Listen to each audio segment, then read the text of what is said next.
In a small and mostly forgotten corner of medieval Europe, tucked between the misty hills of no great significance and a forest that nobody particularly cared to name, there lay a kingdom so peaceful, so boring, and so thoroughly uneventful, that most maps didn't even bother labeling it. Its name was Florel. Florel was not known for its wars, for it had none.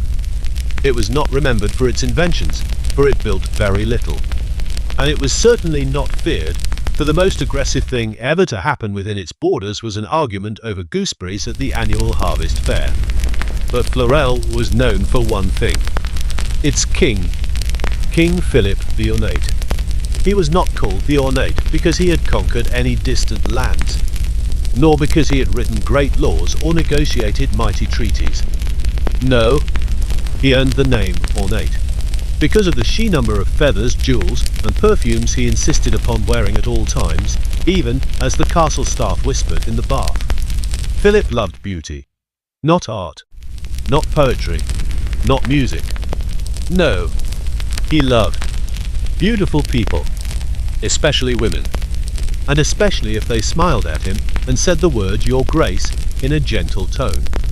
He had once ordered an entire village replanted, just because a milkmaid there had particularly attractive cheekbones. Another time, he declared a day of national celebration because a woman at court wore a green dress that, as he said, brought out the exact colour of her envy. And so, his castle, Château de Langdory, or Castle of the Golden Tongue, became a gathering place for every mildly attractive noblewoman, widowed countess, confused bodice, and hopeful commoner who had ever been told by someone at a feast that she had a noble brow. Philip insisted that beauty was not merely skin deep. It was, he explained during many tedious dinners, a divine reflection of order, peace, and good cooking. But truly, he just liked to be surrounded by pretty faces while sipping honeyed wine and having his robe sleeves extended even further than the day before. Now, you might be wondering, did the king ever fall in love? And the answer is yes, about once a week, sometimes more often in spring. He would fall in love with a woman's smile, or her laugh, or the way she walked across the cobblestone courtyard without once stepping on a crack. His advisors tried to dissuade him. "Your Majesty," they would say, "perhaps we could turn our attention to the rising price of wheat." But Philip would wave them off, usually while holding a rose or pointing dramatically at a passing skirt. "There will always be wheat," he declared. "But beauty fades, and it is our sacred duty to appreciate it before the wrinkles come." The court chronicler, an exhausted man named Bertrand, tried his best to record each royal infatuation in the official ledger. But after the 23rd entry in a single month, he began replacing the names with vague notes like "blonde with blue sash" or "the one with that voice."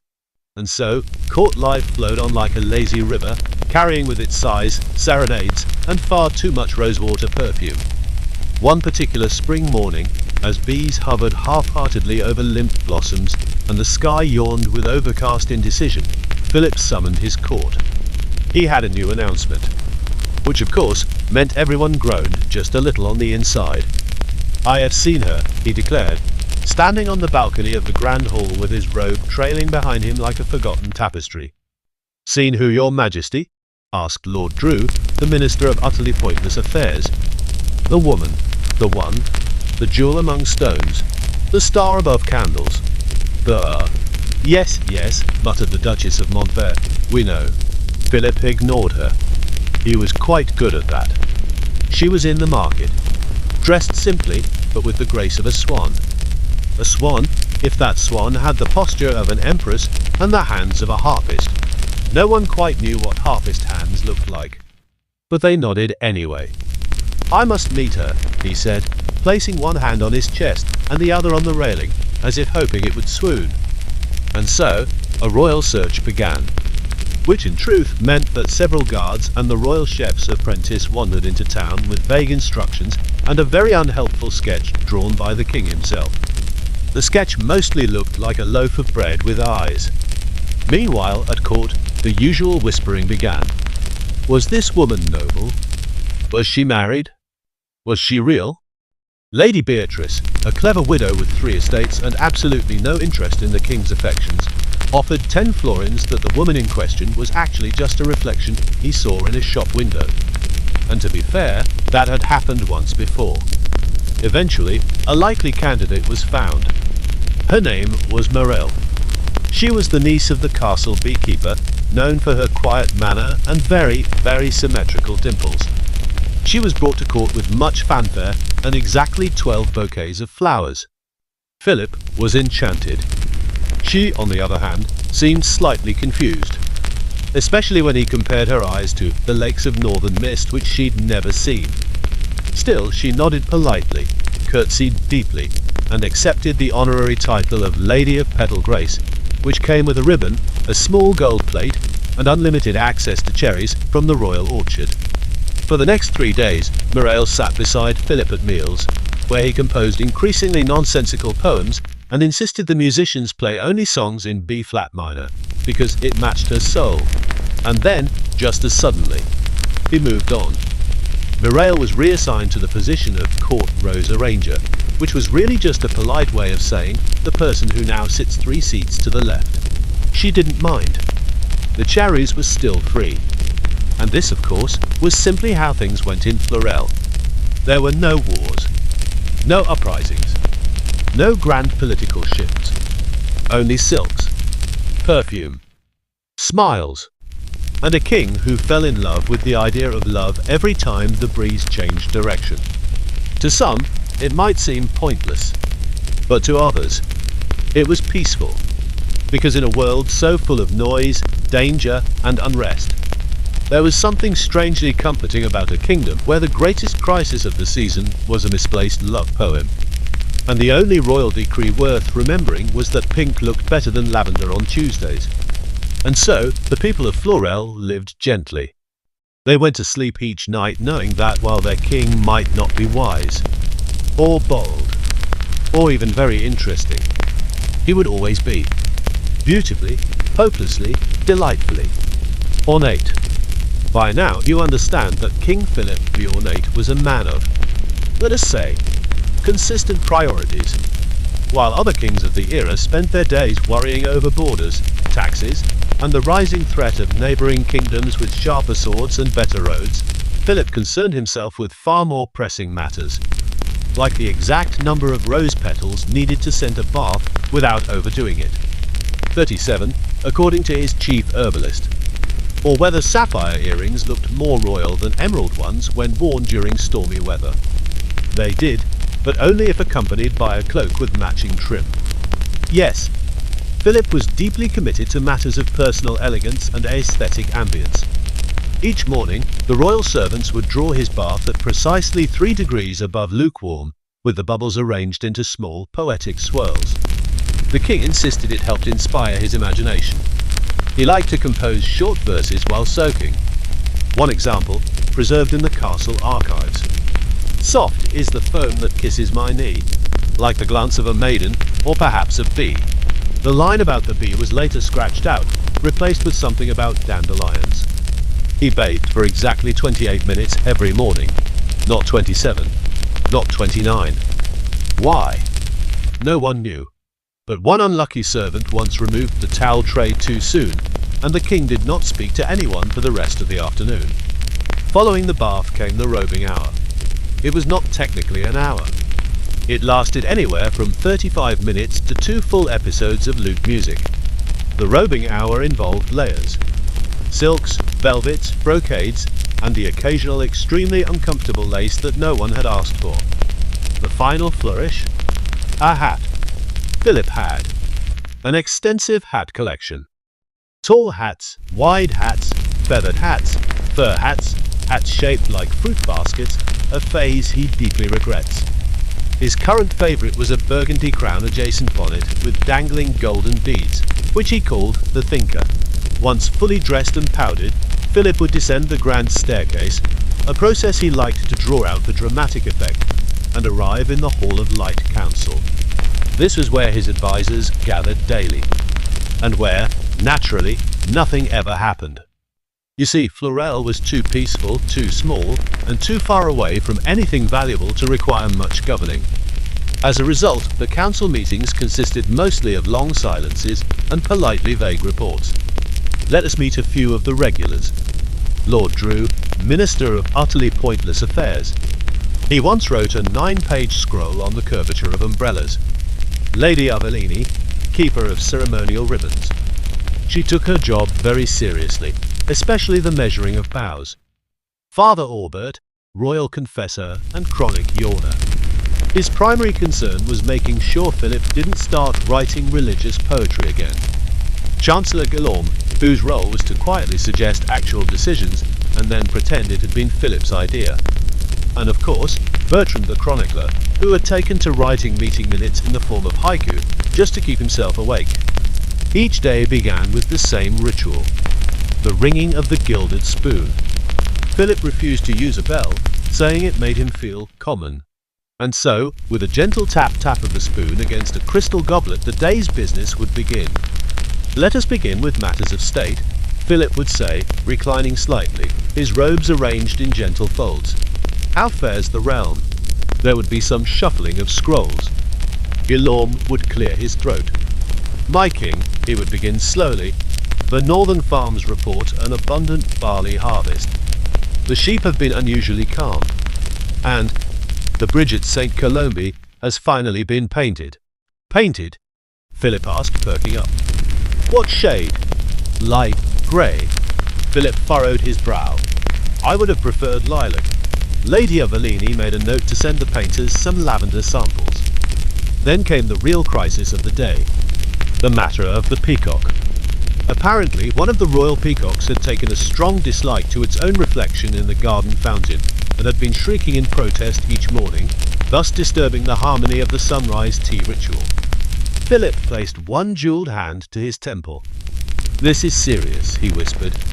The sunrise must be respected. After 15 minutes of careful discussion, they reached a solution. Cover the fountain mirror with lace between the hours of dawn and breakfast. Problem solved. As you can see, the Council of Florel was a well-oiled machine.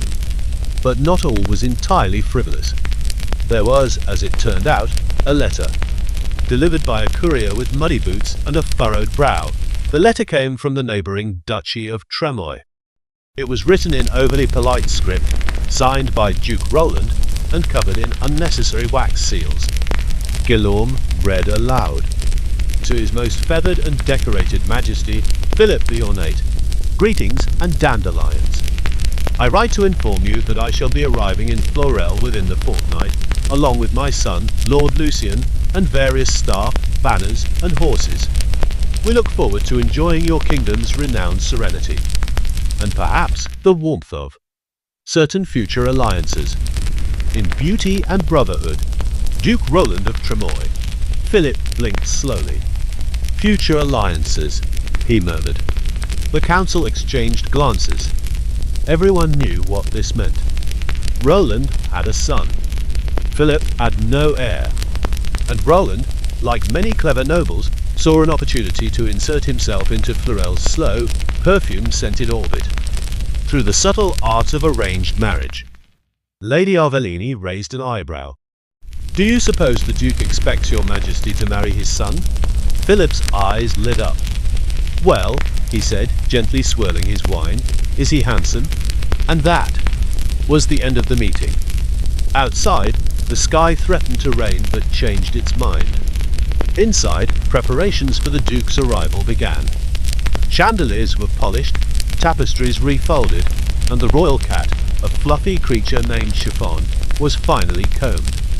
Philip ordered the musicians to rehearse something noble but flirtatious.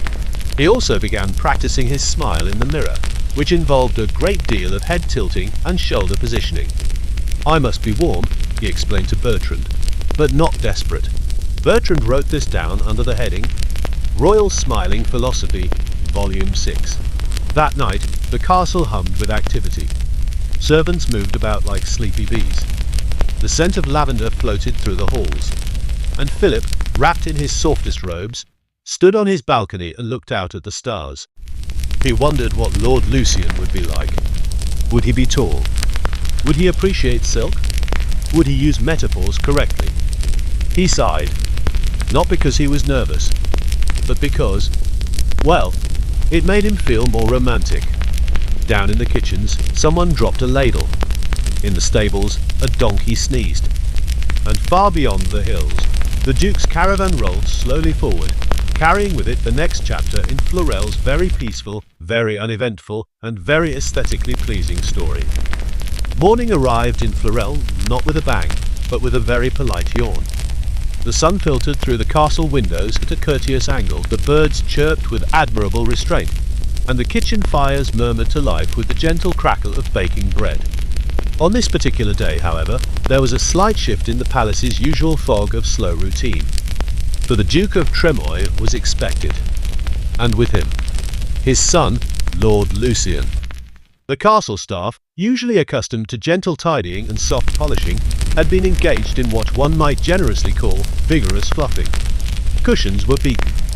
Curtains were retied. Extra perfumes were selected. Even the fountains were rebubbled. King Philip, of course, had changed his outfit. Twice.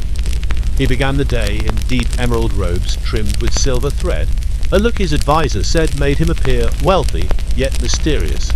But by the time the sun had risen above the turrets, he had changed into a crimson cloak lined with fox fur, just in case Lucien is more into warmth than mystery. Lady Ovelini, ever the realist, gently reminded him not to stare too long during introductions.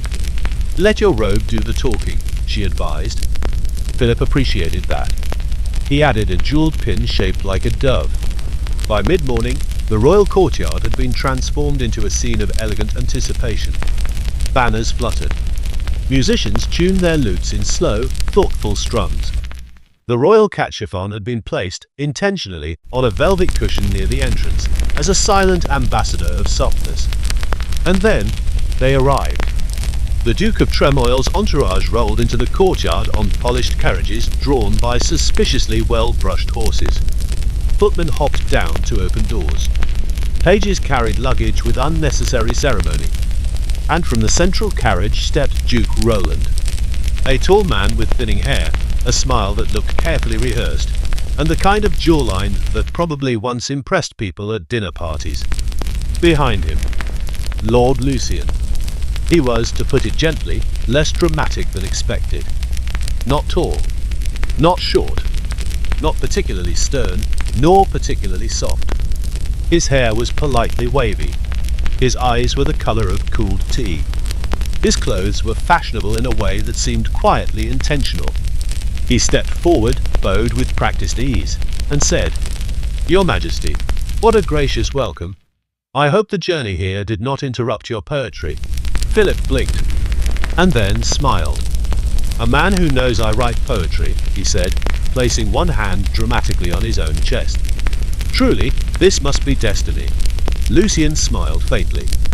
Not quite amused, but not disinterested either. He seemed like someone who had spent a great deal of time listening to people more theatrical than himself, and had learned, wisely, to say very little. The introductions continued. Lady Ovelini offered him a soft nod. Lord Drew bowed with an accidental sneeze. Father Aubert muttered something about new temptations, and Bertrand the chronicler scribbled, Lucien, quiet, possibly intelligent. Socks matched tunic. After the greetings, the royal lunch began. 12 courses, which, to be fair, was not unusual. The first was rose petal soup, followed by something involving quail and jelly. By the time the candied pears arrived, Lucien had spoken maybe 23 words. Philip, however, had spoken nearly 600. He described the beauty of Florel, the serenity of the gardens, the meaning behind his ring collection, and his dream of someday creating a museum of scented ribbons. Lucien listened. Or at least, he appeared to. He nodded at the right times, smiled slightly when Philip made a small joke about powdered wigs, tilted his head during an impromptu poem about sunsets and vanity. After dessert, the group retired to the grand drawing hall, a room with unusually large curtains and an excellent view of the western moat. There, a harpist played slow music while Philip offered a tour of his hat gallery. Lucien remained polite. He asked a question about featherweights. He did not laugh. He did not scoff. He did not swoon. He simply observed. And this, curiously, unsettled Philip. He was used to people being charmed, or at least confused. But Lucien's quiet patience felt like something else. Perhaps, Philip thought, he is simply shy, or noble, or perhaps he sees right through me. That evening, the king sat in his chambers and stared at his reflection. Was his crown too heavy? Was his perfume too forward? He summoned Bertrand. What does one do, he asked, when a handsome guest is neither impressed nor unimpressed? Bertrand, who was polishing a quill, shrugged. Write him a letter, Your Majesty. Even kings are better on paper. And so Philip did. He wrote a short, delicate note, sealed with a dab of lavender wax, and delivered it through the royal night messenger. It read, To Lord Lucien, I find your silence speaks louder than most people's poetry. If you'd like, meet me at the Moon Garden tomorrow morning. We can walk. Or not. In ornamental friendship, Philip. The reply arrived just before dawn. Your Majesty, I would enjoy a walk. I prefer not to talk much during mornings. I hope that's acceptable. Regards, Lucien. Philip clutched the letter as if it were a rare flower. That morning, just as the sky turned soft and lilac, the two men walked among the roses. They did not speak. Lucien, true to his word, seemed content with the silence. Philip, despite his instincts, stayed quiet too. It was peaceful, in a way Philip had never experienced before. No songs, no applause, no sparkling glances. Just the rustle of leaves, the scent of dewy petals, and the sound of two sets of footsteps, gently moving in parallel. Later, at breakfast, Lady Avellini raised an eyebrow. How did your silent stroll go? Philip smiled faintly. It was perfect, he said. He has a calming presence. Or perhaps you're just not used to people who don't need you to entertain them. Philip paused. It was not a cruel comment, just accurate. For all his life, Philip had been the center, the flame, the decorated peacock. But Lucien, quiet, curious Lucien, did not orbit him. He simply existed, calmly. And for once, that felt enough.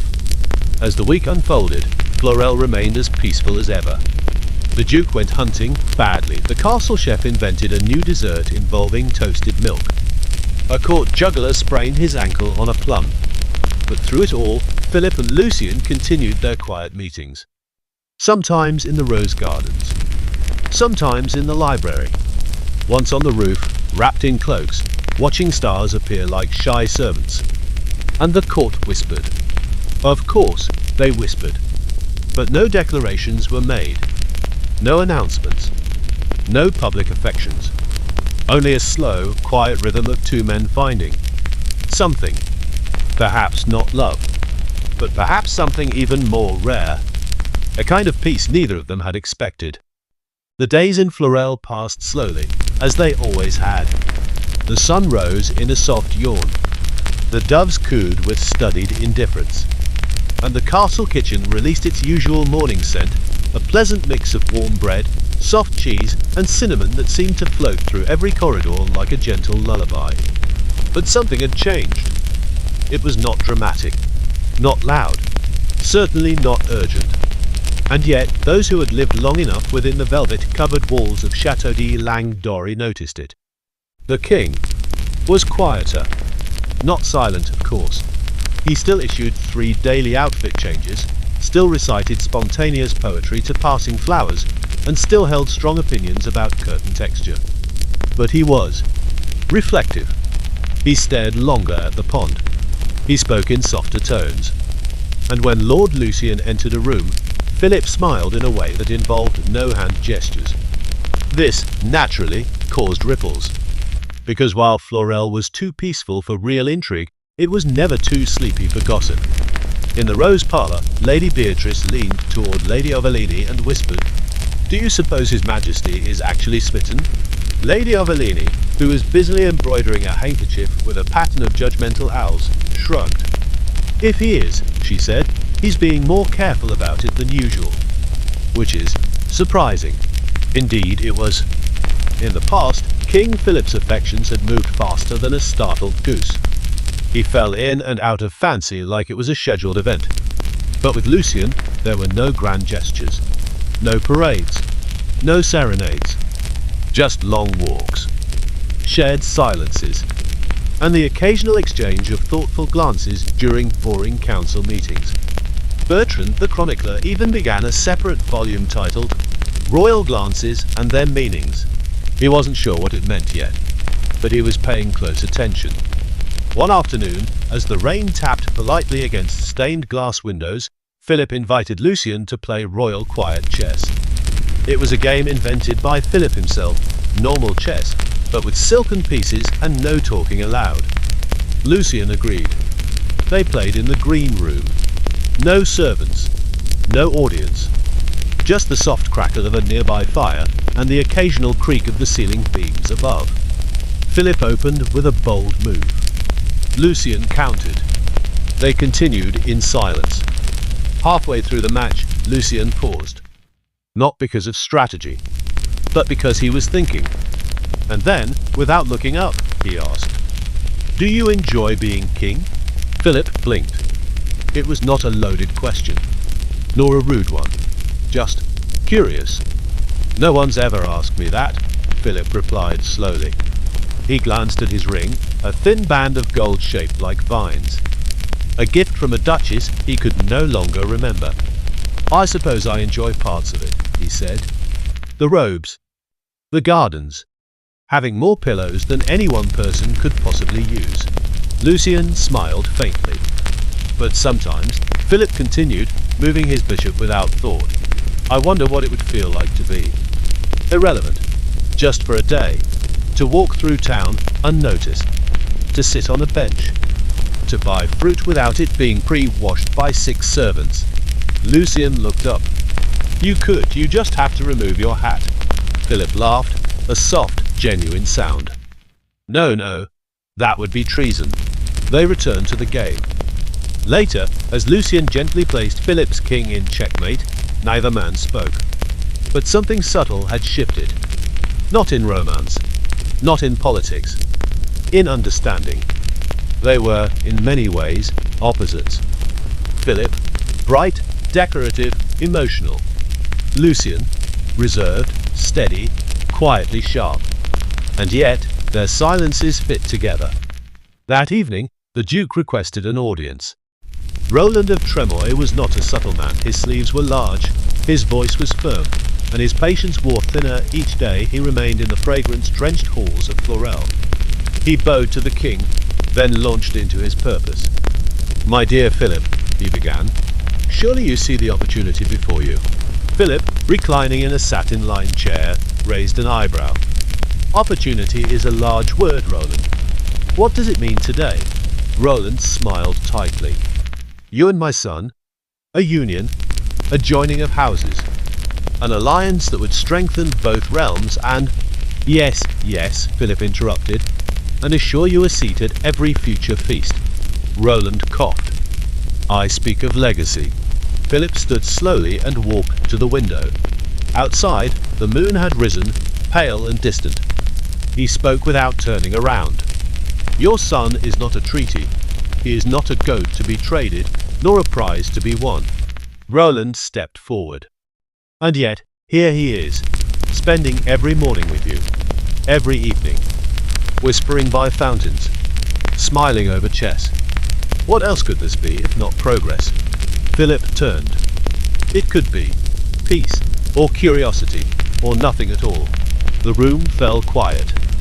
After a moment, Philip added, "And even if it was something more, I would not treat it like a tool."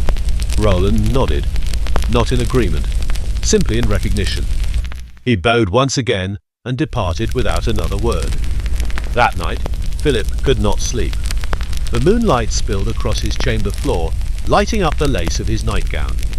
He sat at his writing desk, fingers hovering over parchment. There was a question in his mind. one he had never asked aloud. Not to advisors, not to Bertrand, not even to the mirror. The question was, could a king love someone without asking anything of them? No crown, no alliance, no promise, just presence. He did not write the question. He did not answer it. Instead, he looked out the window and watched the moon move across the sky. The next morning, the castle returned to its usual quiet hum. In the Hall of Portraits, Bertrand sketched new drafts of the king's profile. In the kitchens, a new soup was tested, something with leeks and poetry. In the stables, the royal donkey refused to move unless spoken to in rhyme. And in the garden, Philip waited. Lucien arrived, as he always did, with calm steps and no fanfare. They did not speak. They did not need to. Together, they walked beneath the lilac trees. Two men, one crown, and the slow, strange, gentle understanding of something that might never be defined, but did not need to be. In most kingdoms, the arrival of a foreign guest was cause for noise. Trumpets, flags, feasts, speeches. But not in Florel. Here, even disruptions knew how to tiptoe.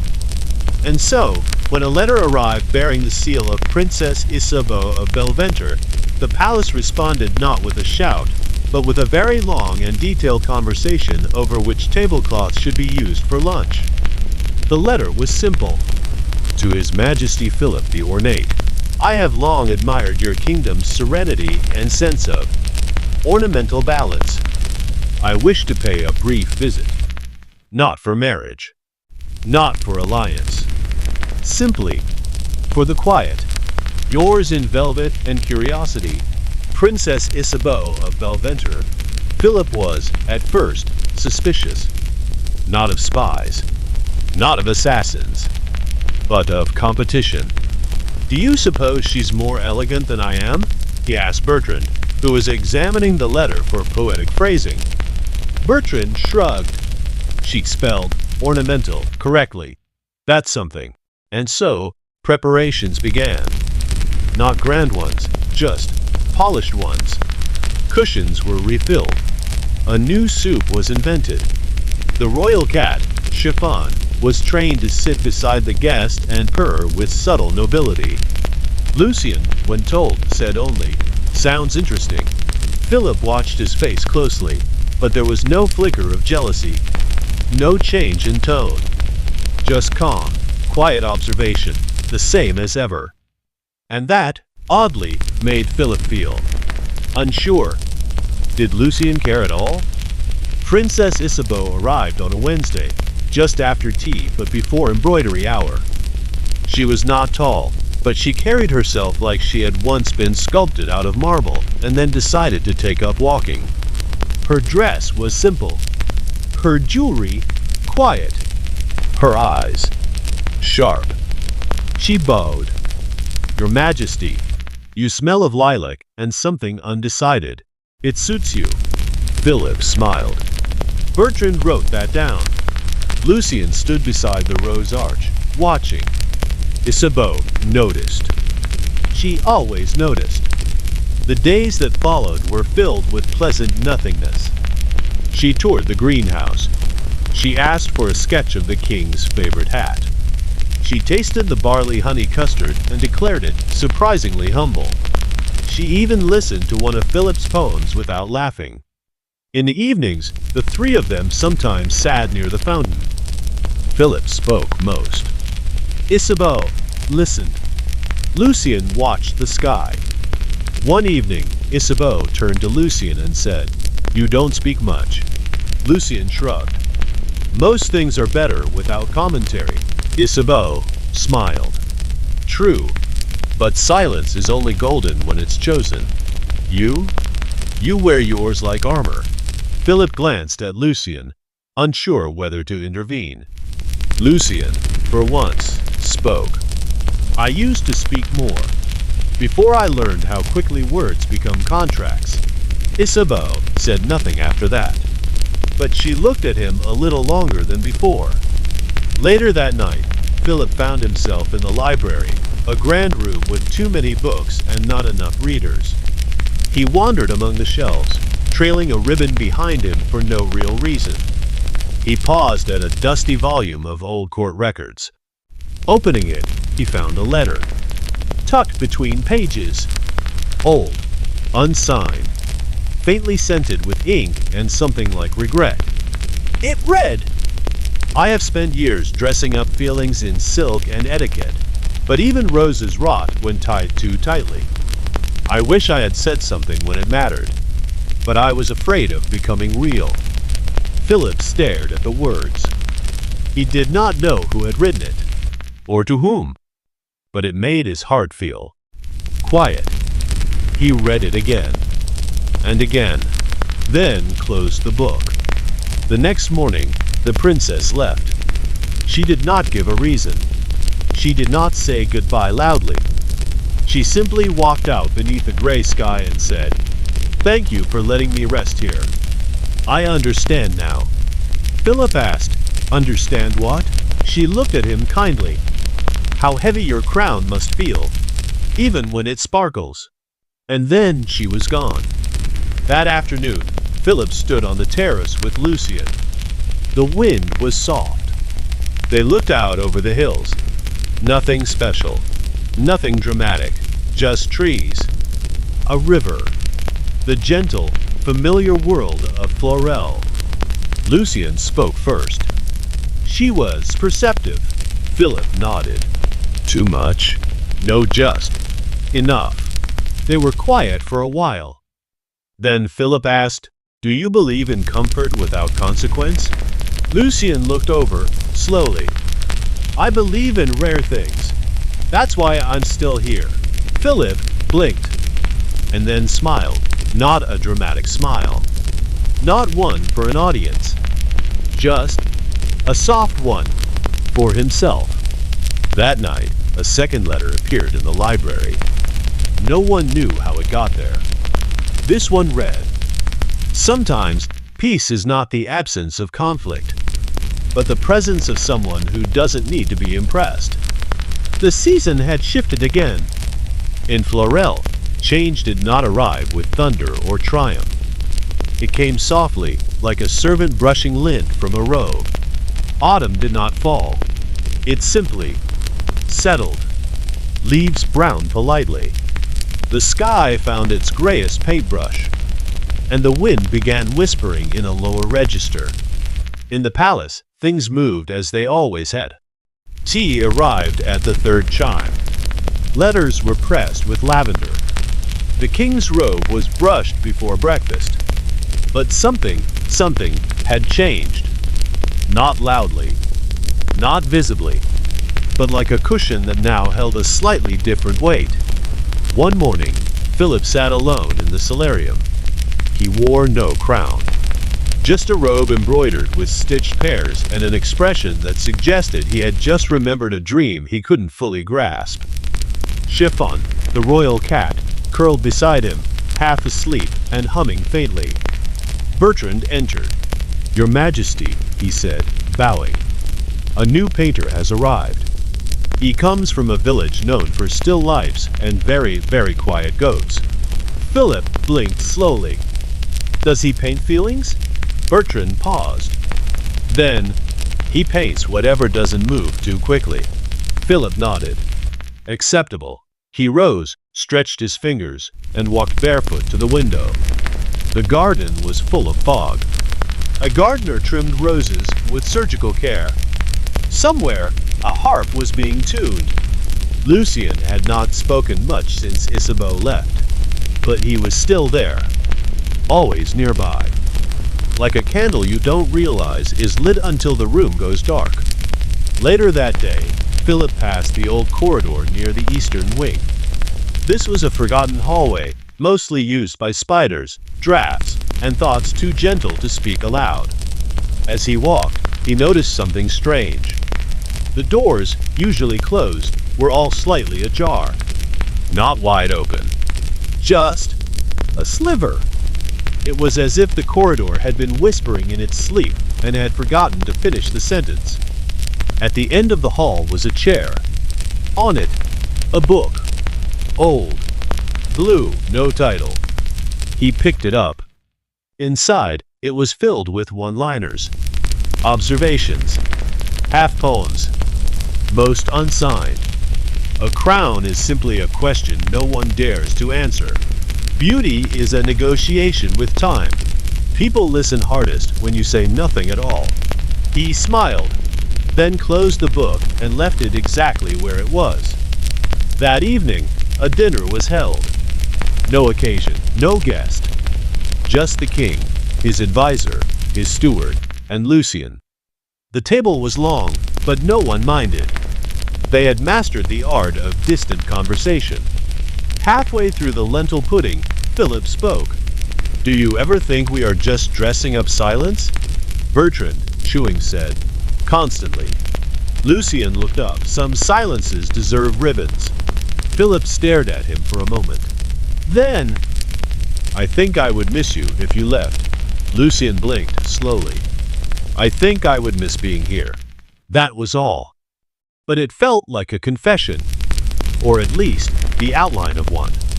Later, before bed, Philip found a note on his pillow. Written in careful, slanted handwriting. "You are more than your robes. More than your collections. More than the artifice you build to protect the quiet inside you. Even the softest kings leave echoes." There was no signature, no seal, but Philip smiled and slept soundly that night, with the windows cracked open just enough to let in the wind. The next day, Lucien was gone. Not vanished. Just elsewhere. A note had been left on Philip's writing desk. Only 2 lines. "Stillness must wander, sometimes, so it can be returned to." There were no tears, no demands, just absence. And, somehow, peace. Weeks passed. Life resumed its gentle rhythms. Bertrand organized a footnote competition. The painter delivered a portrait of a bowl that made everyone feel slightly nostalgic for oranges. The palace cat discovered she preferred cold laps to warm ones. And Philip? He ruled. Not loudly, not always wisely, but with attention and quiet. One afternoon, he passed the mirror in the north stairwell, the one that showed more truth than vanity. He looked in and saw stillness, not loneliness, not regret, just stillness, the kind that hummed like a sleeping garden. He touched the frame and smiled. In the years to come, songs would be sung about great kings, cruel kings, mad kings, and warlike kings. But Philip the ornate, he was remembered like a piece of silk in a drawer. Soft, unwrinkled, and scented faintly of something no one could quite name. Not perfume, not pride, just something gentle. And when, many years later, a traveler found their way to the palace gates, looking for the fabled halls of Fleurel, and the story of the quiet king and the advisor who once stayed, all they found was ivy, birdsong, and silence.